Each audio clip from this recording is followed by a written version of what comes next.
حضرت امام مالک رحمت اللہ علیہ کتنے بڑے جلیل القدر بزرگ ہیں.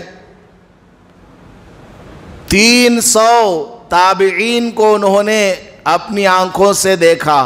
300 تابعین یعنی وہ لوگ جنہوں نے صحابہ کو دیکھا.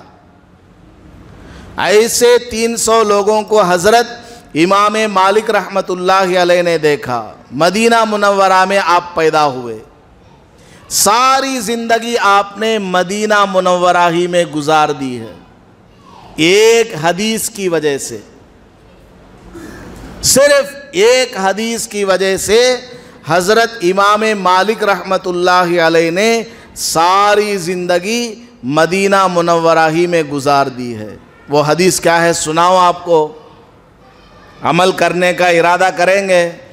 من استطاع ان یموت بالمدینۃ فلیمت، جو آدمی کوشش کر سکتا ہو کہ وہ مدینہ میں آ کر کے مرے تو وہ مدینہ میں آ کر کے مر جائے. اس لیے کہ جو آدمی مدینہ منورہ میں مرے گا میں اس کے لیے قیامت میں شفاعت کروں گا، سفارش کروں گا. اسی لیے دنیا بھر کے اکابرین، بڑے بڑے علماء کرام مدینہ منورہ میں جا کر مرنے کو پسند کرتے ہیں. یہ جو فضائل اعمال ہے جس کو ہم سب پڑھتے ہیں، ساری دنیا میں اس کتاب کو پڑھا جاتا ہے. حضرت شیخ الحدیث حضرت زکریا صاحب رحمت اللہ علیہ، ان کی وفات بھی مدینہ منورہ میں ہوئی ہے. مسجد نبوی صلی اللہ علیہ وسلم کی برابر میں جو قبرستان ہے جنت البقیع، جس کے بارے میں حضور نے ارشاد فرمایا کہ اس قبرستان میں دفن ہونے والوں کے لیے میری شفاعت ہے، کیونکہ جو بھی وہاں آئے گا حضور کی زیارت کرے گا. من زار قبری وجبت لہو شفاعتی، جس نے میری قبر کی زیارت کی اس کے لیے میری شفاعت واجب ہو گئی. تو حضرت شیخ زکریا صاحب رحمت اللہ علیہ کی وفات بھی مدینہ منورہ میں ہوئی ہے اور آپ کو وہیں جنت البقیع میں دفن کیا گیا. تو حضرت امام مالک رحمت اللہ علیہ ہمیشہ مدینہ منورہ میں رہا کرتے تھے، کبھی کہیں نہیں جاتے تھے، اس ڈر سے کہ میں مدینہ سے باہر نکلوں تو کہیں موت نہ آ جائے، میں مروں گا تو مدینہ میں مروں گا.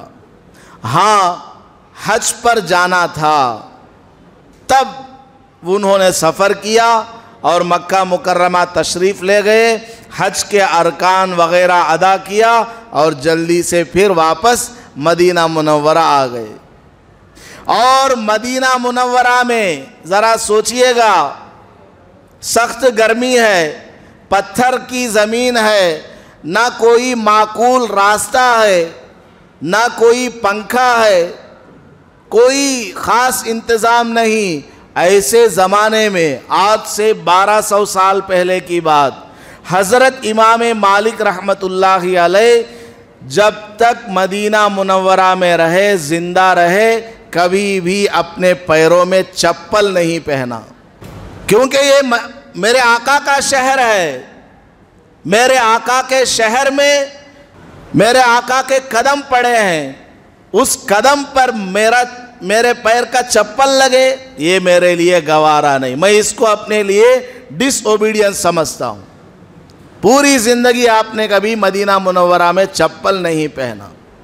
آج بھی جو حجاج کرام جاتے ہیں اس میں بہت سے لوگ ایسے ہوتے ہیں جو نہ مکہ میں چپل پہنتے ہیں نہ مدینہ منورہ میں چپل پہنتے ہیں.